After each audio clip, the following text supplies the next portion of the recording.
नमस्कार। अभी हमने संज्ञा की परिभाषा पढ़ ली है, संज्ञा के प्रकार पढ़ लिए हैं। संज्ञा के प्रकार में हमने 3 प्रकार पढ़ चुके हैं, है ना? व्यक्तिवाचक, जातिवाचक और भाववाचक। ये 3 प्रकार हम पढ़ चुके हैं पिछले 2 वीडियो में, और अगले वीडियो में हम पढ़ रहे हैं समुदायवाचक और द्रव्यवाचक, है ना? ये 2 हमारे भाग बच गए थे, है ना? ये पढ़ लेंगे तो हमारा संज्ञा आज पूर्ण हो जाएगा। चलिए इन दोनों को हम पढ़ते हैं।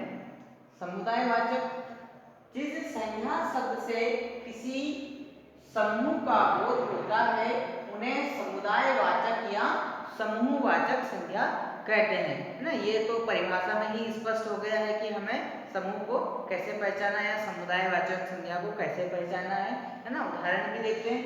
सेना, झुंड, कक्षा, परिवार, है ना?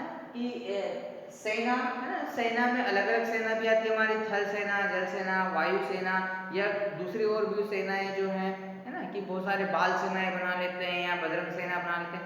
तो सेना सभी प्रकार की सेनाओं को यहाँ पर समूहवाचक संज्ञा में रखा गया है। झुंड, झुंड का मतलब भीड़, है ना? कि भीड़ कोई एक जैसी तो होती ही नहीं है ना? भीड़ में सभी प्रकार के लोग होते हैं। या झुंड की बात करें तो झुंड में सभी प्रकार के लोग भी होते हैं, जानवर भी होते हैं ना? कि जब जानवर झुंड के झुंड चले आ रहे हो, जब चर करके आते हैं ना खेतों से, जब वो जानवर चर करके आ रहे हो तो वो झुंड के झुंड में आते हैं। कोई एक एक जानवर तो आता नहीं है ना? उनको चराने वाला भी जो होता है वो सबके साथ एक साथ घेर करके लाता है ना? तो झुंड है।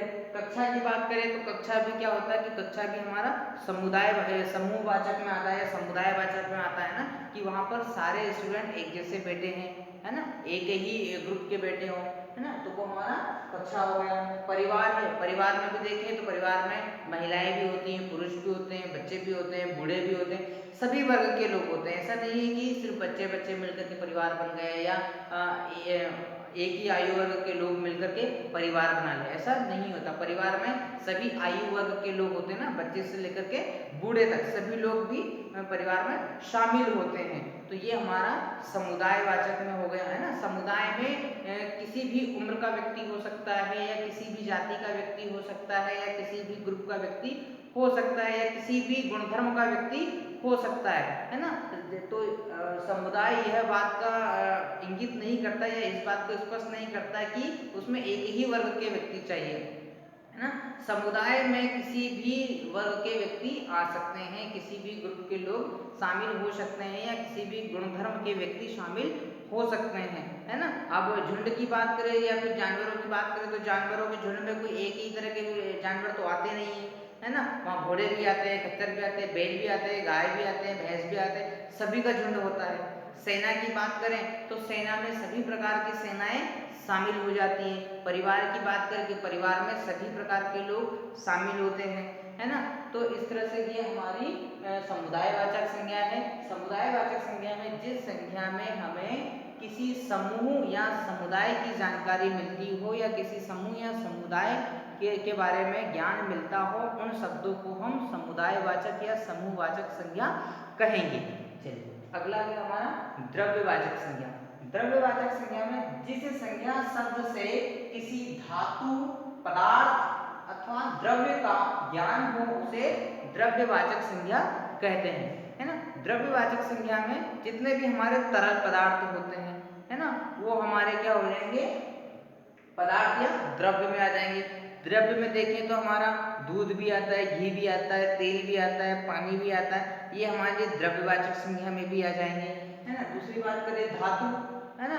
जितनी भी हमारी धातुएं हैं या पदार्थ है, एलिमेंट्स, है ना, रासायनिक पदार्थ हैं, वो भी हमारे द्रव्यवाचक संज्ञा में आ जाएंगे। धातु में सोना है, चांदी है, लोहा है, तांबा है, जस्ता है, निकिल है ना? ये हमारी धातुएं हैं, वो हमारे द्रव्यवाचक में आ जाएंगे। पदार्थों की बात करें तो जितने भी खाद्य पदार्थ भी हैं वो भी हमारे इसमें आ जाते हैं, है ना? तो ये हमारे समुदायवाचक और द्रव्यवाचक संज्ञा के उदाहरण हैं, इनको हमने पढ़ा है ना? जिस संज्ञा शब्द से किसी धातु, पदार्थ अथवा द्रव्य के का बोध होता हो उनको द्रव्यवाचक संज्ञा कहते हैं, है ना? एक बार आप और इनको अच्छे से देख लीजिएगा, उसके बाद में आपको इनको अपनी फेयर कॉपी में उतारना है ना। संज्ञा की परिभाषा पहले उतारना है, उसके बाद में आपको संज्ञा के प्रकार उतारना है ना। संज्ञा के प्रकार हमारे 2 वीडियो में है और संज्ञा एक अलग वीडियो में है, तो आपको तीनों वीडियो ध्यान से देखना है, ध्यान से सुनना है ना। तो आपको संज्ञा के बारे में और अच्छे से जानकारी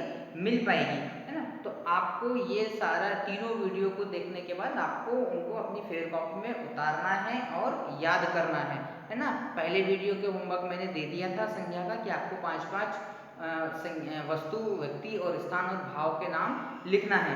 अभी इसका होमवर्क भी आप लिख लीजिए, दोनों वीडियो का एक साथ होमवर्क दे रहा हूँ, है ना। कि आपको 5 प्रकार जो लिखे हैं उन 5 प्रकार के कम से कम 3-3 उदाहरण आपको लिखना है ना। कि आपको व्यक्तिवाचक के 3 उदाहरण अलग लिखना है, जातिवाचक के 3 उदाहरण अलग लिखना है, भाववाचक के अलग उदाहरण अलग लिखना है, समुदायवाचक या समूहवाचक के अलग लिखना है और द्रव्यवाचक के उदाहरण अलग लिखना है ना। जो मैंने उदाहरण यहाँ पर लिख दिए हैं वो उदाहरण आपको नहीं लिखना है ना, आपको दूसरे उदाहरण लिखना है अपने मन से ना। ये आपका होमवर्क में है, ये परिभाषाओं के साथ में ये उदाहरण तो आपको लिखना ही है याद करने के लिए, है ना। जो मैंने लिखे हैं वो तो आपको अपनी फेयर कॉपी में लिखना ही है, लेकिन जब आप होमवर्क के लिए अलग से पेज पे लिखेंगे तो होमवर्क के आप अलग से उदाहरण लिखेंगे, है ना। तो आपको ये याद भी करना है ना। और ये आपको इस तरह से याद करना है कि जीवन भर याद रहे, क्योंकि जब आप कॉम्पिटिशन एग्जाम की तैयारी करेंगे चाहे किसी भी तरह का, उसमें कम से कम एक प्रश्न तो संज्ञा का आता ही है।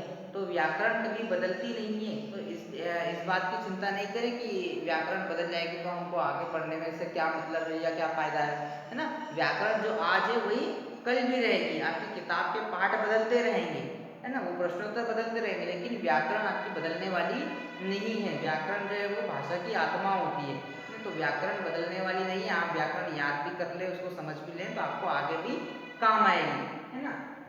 तो आप होमवर्क में ये लिख लीजिएगा कि आपको 5 संख्या के प्रकार है उनके 3-3 उदाहरण आपको कॉपी में लिखना है ना। फिर अगला चैप्टर जब पढ़ेंगे तो उसका मैं अलग से बता दूंगा। तब तक आपको 3 टॉपिक्स हमारे हो गए हैं, उनको याद करना है। पहला ध्वनि है, दूसरा लाख की चूड़ियाँ है, तीसरा हमारा संज्ञा है ना। 2 पाठ्य पुस्तक के पाठ हो गए, एक हमारा व्याकरण का पाठ हो गया। एक व्याकरण का पाठ और पढ़ेंगे, है ना, उसके बाद हम फिर पाठ्य पुस्तक पढ़ेंगे। तब तक आप इन तीनों पाठों को अपनी कॉपी में, इन तीनों टॉपिक्स को अपनी फेयर कॉपी में लिख लीजिए और उनको याद करते रहिए। जब आपसे प्रश्नोत्तर की कॉपी मांगेंगे तब आपको देना है, तब तक आप इनको याद करते रहिए। और सभी वीडियो को अब जो नहीं समझ में आ रहा है उसको बार बार देखिएगा, समझने की कोशिश कीजिएगा। ठीक है, धन्यवाद।